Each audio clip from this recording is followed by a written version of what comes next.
விக்னேஸ்வராய நமக.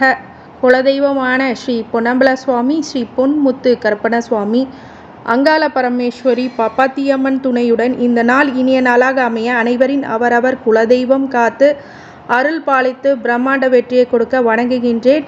இன்று பிறந்தநாள் மற்றும் திருமண நாள் காணும் அனைத்து சொந்தங்களுக்கும் என்னுடைய நல்வாழ்த்துக்கள். பொதுவாக பார்த்தீங்க அப்படின்னா, சேனலை நீங்கள் பார்க்கணுன்னு நினைக்கும் போது முதல்ல சில விஷயங்களை, அடிப்படை விஷயங்களை புரிஞ்சுக்கோங்க, தெரிஞ்சுக்குங்க. உங்களுடைய ராசி என்ன, நட்சத்திரம் என்னன்னு உங்களுக்கு ஓரளவுக்கு சில பேர்த்துக்கு நட்சத்திரம் தெரியல, லக்னம் தெரியல.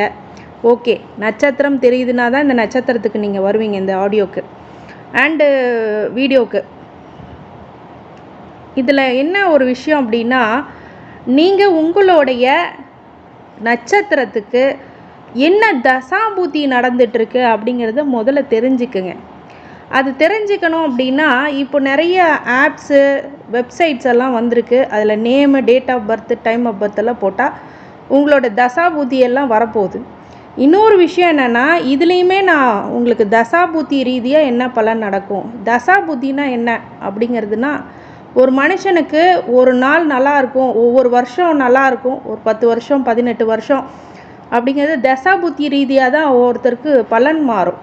என்ன தான் கோச்சாரத்துலேயும் நேரங்காலம் மாறி மாறி வந்தாலுமே தசாநாதன் தசாபுத்தியில் தான் பலன்களை கொடுப்பார். சரிங்களா? கோச்சாரப்படி கடகராசிக்கு ரொம்ப நல்லா இருக்குது அப்படின்னு சொல்லிட்டு என் வாழ்க்கையில் நடக்கலை அப்படின்னா நீங்கள் என்ன பண்ணுவீங்க? அடுத்தது கமெண்ட்ஸில் போடுவீங்க, இது எனக்கு நடக்கலை. காரணம் என்னென்னா, உங்களுக்கு தசாபூத்தி வேறையாக இருக்கும். சனி தசை இல்லை கடுமையான அவயோக தசை நடக்க வாய்ப்பு இருக்குது. இந்த தசாபூத்திகளுடைய விஷயம் தெரியணும் அப்படின்னா முழுக்க இந்த வீடியோவை பாருங்கள். அப்போ தான் உங்களுக்கு விவரம் நிறையா தெரியும். உங்களுக்கு 4 பேர்த்துக்கு நீங்கள் டீச் பண்ணுவீங்க, நீங்கள் சொல்லுவீங்க, நிறைய பேர்த்துக்கு இதை ஷேர் பண்ணுவீங்க. அப்போ பொறுமையாக இந்த வீடியோ முழுக்க பாருங்கள். எந்த வயசில் என்ன தசாபூத்தி நடக்கும்னு அப்ராக்சிமேட்டாக ஒரு ஏஜ் வச்சு சொல்கிறேன். உங்கள் ஜனனகால ஜாதகத்தை எடுத்துக்கோங்க. அந்த ஜனனகால ஜாதகத்தில் எந்த வயசில் தசா இருப்புன்னு ஒன்று போட்டிருக்கோம். ராசி கட்டத்தில், ராசி கட்டத்துக்கு கீழே தசா இருப்பு எவ்வளோ, உங்கள் தசை நடந்துச்சு, சனி தசை ஃபஸ்ட்டு ஒருத்தவங்களுக்கு சனி தசை ஆரம்பிச்சிச்சுன்னா, குரு தசை ஆரம்பிச்சிச்சுன்னா அந்த குரு தசை எவ்வளோ தசா 16 வருஷத்தில் 10 வருஷம் இருந்துச்சுன்னா அதுக்கப்புறம் வர தசாங்கள்லாம் ஆட் பண்ணிட்டு வாங்க. இந்த காணொலியை திருப்பி பாருங்கள். புரியலன்னா என்கிட்ட டவுட் கேளுங்க, கன்ஃபார்மாக அதுக்கான கிளாரிஃபிகேஷன் நான் உங்களுக்கு கொடுப்பேன். இதை பற்றி வரீங்க கடகராசிக்குள்ள பலன் மட்டும்தான் சொல்லுவாங்கன்னு இல்லை, ஒவ்வொரு தசா ரீதியாகவும் நட்சத்திரப்படி தசாபூத்தி பலன்கள் சொல்லும் போது தான் முழுமையாக கோச்சாரப்படியும் தசாபூத்தி ரீதியாகவும் ரெண்டும் இணைச்சி பார்த்தா தான் உங்களோட வாழ்க்கை பலன் கிடைக்கும்.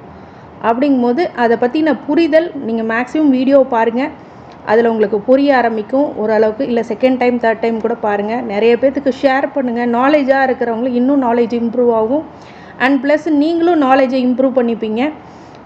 அது இல்லாமல் எனக்கு ஏதாவது டவுட்ஸ் அப்படின்னா நீங்கள் டெஃபினட்டாக அதோட கேள்வியை நீங்கள் ஃபோன் பண்ணி கேட்கலாம், தவறில்லை.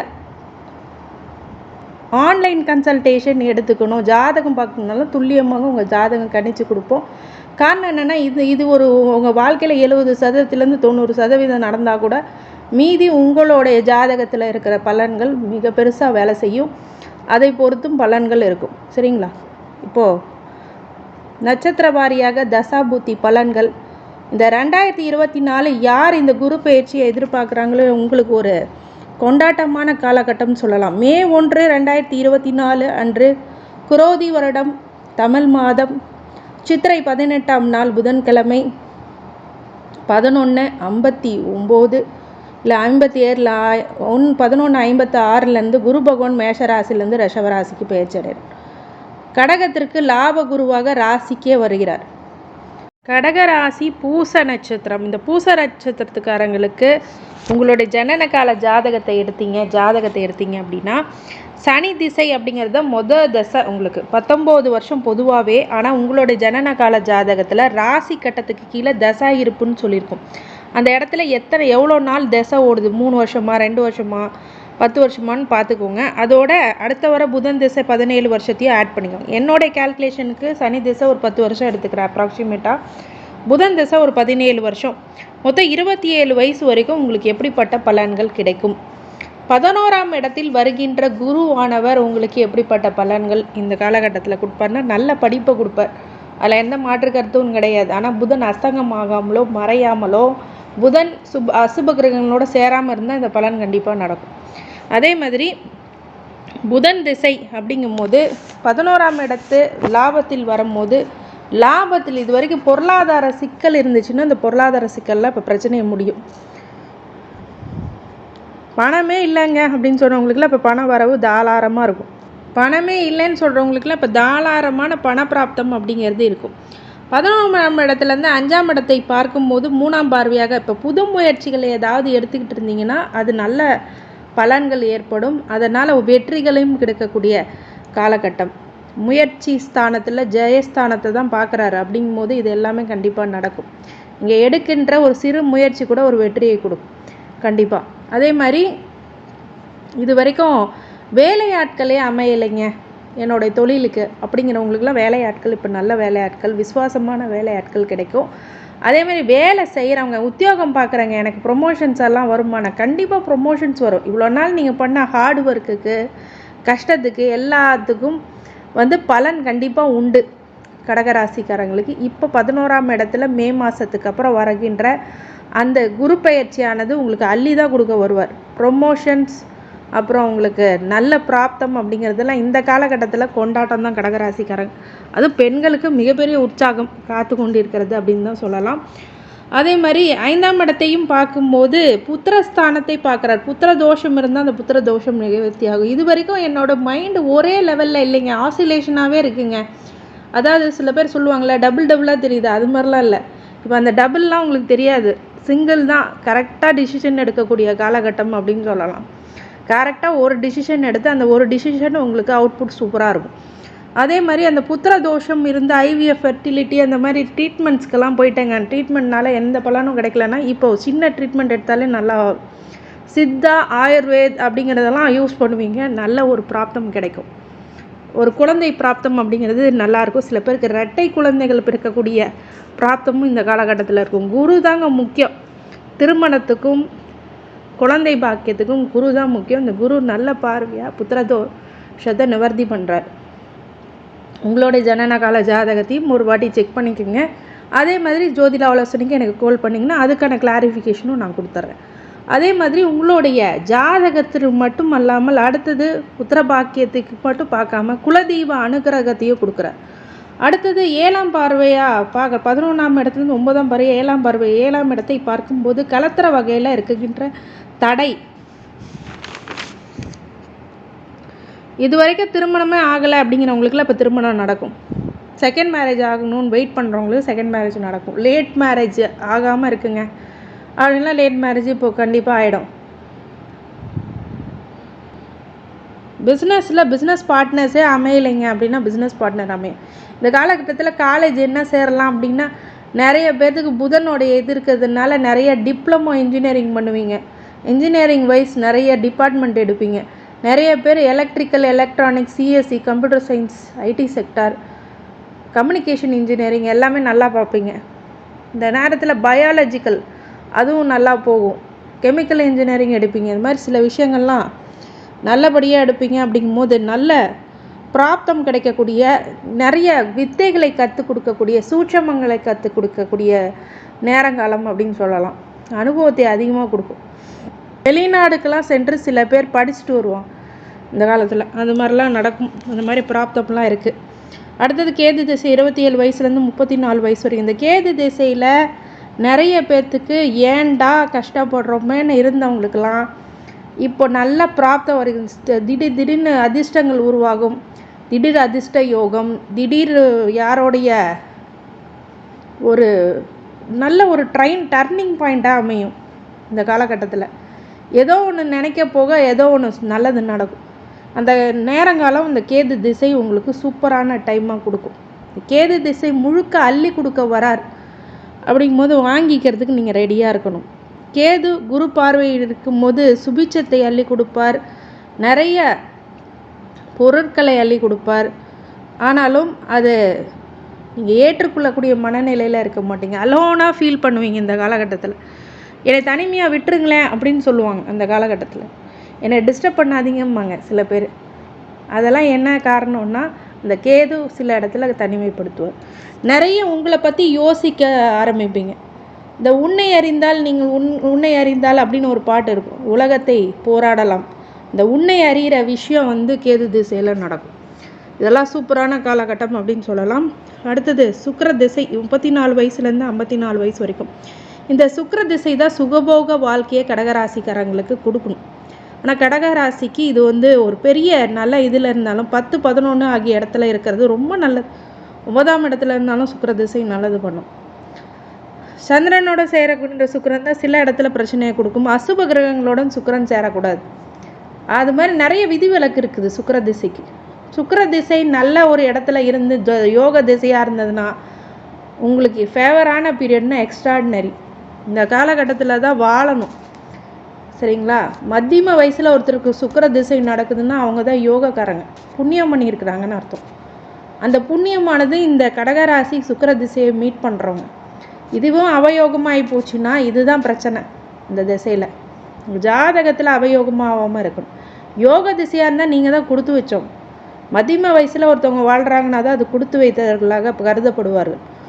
பொதுவாக பார்த்திங்கன்னா சின்ன வயசில் ஒரு நல்ல திசை வந்துச்சுன்னா அது நம்மளுக்கு தெரியாமல் போயிடும். முதியோராக இருக்கும் போது அந்த திசை இருக்கும்போது அனுபவிக்க முடியாது. ஆனால் அனுபவிக்கக்கூடிய திசை எப்படின்னா மத்தியம வயசில் தான். ஒரு 30 ஒரு 50, 60 வயசு வரைக்குள்ளே இருக்கிற திசை நல்லா இருந்தால் தான் ஒருத்தர் வாழ்க்கையில் முழுமை அடைவோம். சந்தோஷத்தை அனுபவிக்கக்கூடிய வயசு. அந்த வயசில் வர தசை தான் புண்ணியம் பண்ணியிருக்கணும். கர்மா நல்லா கர்மா பண்ணியிருந்தால் தான் இந்த தசை வரும். அது யோக திசையாக இருந்தால் எக்ஸ்ட்ராடினரி, நீங்கள் தான் யோகக்காரங்க இப்படி சொல்லலாம். இது மாதிரி சுக்கிர திசை ஒரு சில பேருக்கு சுக்கிர திசை வேலை செய்யலக்கா, ஏதோ அசுப கிரகத்தோடு கனெக்ட் ஆகிருக்கும் அப்படின்னு நிறைய விதிவிலக்கு இருக்குது. அப்படி ஏதாவது டவுட் இருந்ததுன்னா நீங்கள் எனக்கு கால் பண்ணி நீங்கள் கேட்கலாம். ஜோதிட ஆலோசனைக்கு அந்த நம்பரை நீங்கள் காண்டாக்ட் பண்ணி உங்கள் கிளாரிஃபிகேஷனை எடுத்துக்கலாம். அடுத்தது சூரிய திசை 54 வயசுலேருந்து 60 வயசு வரைக்கும். இந்த சூரிய திசை பார்த்தீங்க அப்படின்னா உங்களுக்கு எப்படி கொடுக்கும் அப்படின்னா, சில பேருக்கு லீடர்ஷிப், சில பேர் வயசான பிறகு நிறைய சின்ன சின்ன ஊருங்களை பார்த்தீங்கன்னா ஒரு கவுன்சிலராகவோ இல்லை அந்த ஊர் தலைவனாகவோ இல்லை தெருவில் ஏதோ ஒரு கமிட்டியில் தலைவராகவோ ஒரு கோயிலை புனரமைக்கிறதோ இந்த லீடர்ஷிப்பை எடுத்து பண்ணுவாங்க. இந்த காலகட்டத்தில் குரு 11ஆம் இடத்துல வரும்போது லாபத்தை அதிகமாக கொடுக்கறதுனால தொழிலில் நல்ல நுணுக்கமான விஷயங்கள்லாம் கற்றுக்கிட்டு இப்போ லாபத்தை கொடுக்கக்கூடிய சந்தோஷ அனுபவங்களை நீங்கள் பார்ப்பீங்க. மிகப்பெரிய புது முயற்சிகளை ஒரு தைரியம், அதன் மூலியமாக வெற்றி, இளைய சகோதரர் வழியில் லாபங்கள், மூத்த சகோதர வழியில் உங்களுக்கு சப்போர்ட், இது எல்லாமே இந்த சூரிய திசையில் கிடைக்கும். அப்பாவோடைய பிராப்தம் இருக்குமா அப்படின்னு கேட்டிங்கன்னா உங்களுக்கு பாக்கியஸ்தானாதிபதி அப்படியே தான் இருக்கார்.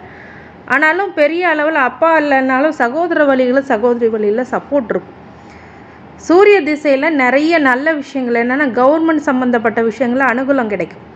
டேக்ஸ் மட்டும் ப்ராப்பராக பே பண்ணுங்கள், அது மட்டுமே உங்களுக்கு ரொம்ப நல்லது கொடுக்கும். இந்த காலகட்டத்தில் உங்களுக்கு ஒரு ரெக்கக்னேஷன் கொடுக்கும், ஸ்டேட்டஸ் கொடுக்கும், ரெஸ்பெக்ட் கொடுக்கும். நிறைய விஷயங்கள் இந்த சூரிய திசையில் மிகப்பெரிய பிரபலமாகக்கூடியவங்களும் இருந்திருக்காங்க. அரசியல்வாதியில் மிகப்பெரிய ஒரு அரசியல் கட்சியை தொடங்கி பெரிய ஆளாகவும் இருக்காங்க. கீழ்மட்ட தொண்டனாக இருந்து மேல்மட்ட தலைவராக கூட இந்த சூரிய திசையில் ஆயிருக்காங்க. லீடர்ஷிப்புக்கான திசை. ஆனால் அது அஸ்தங்கமாகாமல் ஒரு இடத்துல மறையாமலோ அசுப கிரகங்களோட சூரியன் சேராமல் இருந்து நல்ல வீட்டில் இருந்தார் மட்டும்தான் பலனை நல்லா கொடுப்பார். அதை நீங்கள் கவனிக்கணும். உங்களுடைய அந்த ஜாதகம் பேசும். சந்திர திசை 60 வயசுலேருந்து 70 வயசு வரைக்கும். இது ராசியாதிபதி லக்னமாக இருந்தால் லக்னாதிபதி திசை கடகராசிக்கு. இந்த சந்திர திசையில் பார்த்தீங்க அப்படின்னா ராசியாதிபதி திசைன்னா என்ன பண்ணுவோம், நிறைய உங்களுக்கு ஃபேவரட்டாக தான் அமையும். நீங்கள் என்ன மனசில் நினைக்கிறீங்களோ அதுதான் நடக்கும்.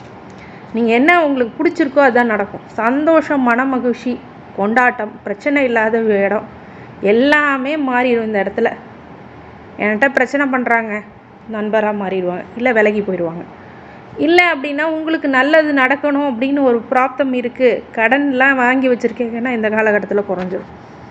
அதே மாதிரி இப்போ உடம்புல பிரச்சனையாக இருந்தால் இந்த காலகட்டத்தில் குறையும். பெண்களால் ப்ராப்ளமாக இந்த காலகட்டத்தில் குறையும். இப்படி ஒவ்வொன்றா உங்களுக்கு என்ன ஆகும், உங்களுக்கு ஃபேவரட்டாக முடியும். அதுதான் இந்த சந்திர திசையோட மிகப்பெரிய ஒரு யோகம். அடுத்தது செவ்வாய் திசை 70 வயசுலேருந்து 77 வயசு வரைக்கும். இந்த காலகட்டத்தில் வீடு மனை யோகம் இல்லாதவங்களுக்கு கொடுக்கும். இல்லை ஒரு வீடு 2 வீடு இருக்குங்க அப்படின்னா இன்னும் 5 வீடு சேர்ப்பீங்க.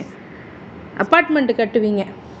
சில பேர் இந்த செவ்வாய் திசையில் தான் அறுவை சிகிச்சை போன்ற விஷயங்கள்லாம் நடக்கும். அதனால் கொஞ்சம் உடல்நிலையை பார்த்துக்குங்க. இரத்த தானம் முடிஞ்சால் கொடுங்க. இல்லை அப்படின்னா இரத்த சம்பந்தப்பட்ட செவ்வாய் காரகம் உள்ள கோயிலுக்கு சென்று வருவது மிகப்பெரிய மேன்மையாக உங்களுக்கு கண்டிப்பாக கொடுக்கும். நல்லது பண்ணுங்க. செவ்வாய் ஹோரையில் செவ்வாய்க்கிழமையில் விளக்கேற்றிட்டு வர்றது நல்லது. இல்லைங்க என்னால் வீட்டில் இருந்து கும்பிட்றோம், வீட்டில் இருந்து இந்த அலாரமாக கும்பிடுவோம். உங்கள் வயசுக்கு ஏற்ப அந்த வழிபாடுகள் பண்ணலாம். மனதார முருகனை வாங்கன்னு கூப்பிடுங்க, கண்டிப்பாக வருவார்.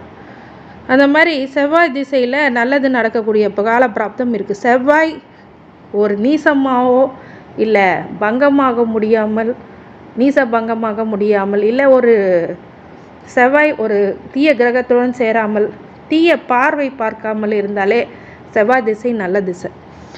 ஏன்னா சில பேருக்கு மிலிட்ரி, இராணுவம் இதிலெல்லாம் நல்ல சக்ஸஸ்ஃபுல்லாக வருவாங்க. இப்போல்லாம் அந்த சக்ஸஸ்ஃபுல்லுக்கான அந்த மிலிட்ரி மேனுக்குள்ள எல்லா ப்ராஃபிட்ஸும் இப்போ வரும்.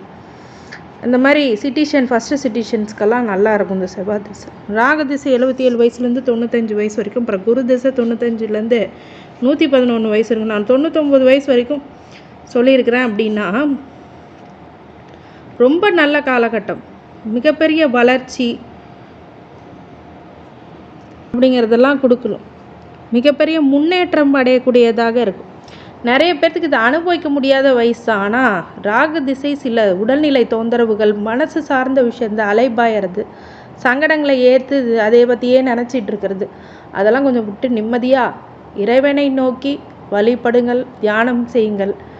அது மட்டுமே உங்களை காப்பாற்றும் அப்படின்னு சொல்லலாம்.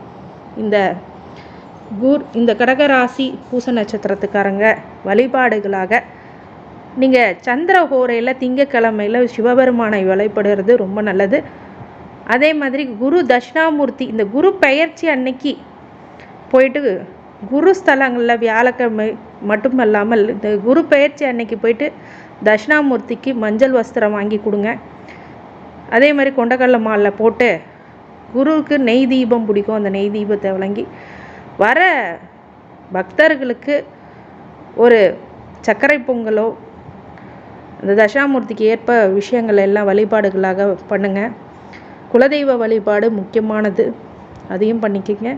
இந்த கடகராசி பூச நட்சத்திரத்துக்காரங்களுக்கு அனைத்து ஐஸ்வர்யங்களும் சகல சௌபாக்கியங்களும் மன நிம்மதியும் ஆரோக்கியத்தையும் கொடுக்க வேண்டும் என்று எம்பெருமான் மகா ஈஸ்வரனை வேண்டி வணங்குகின்றேன்.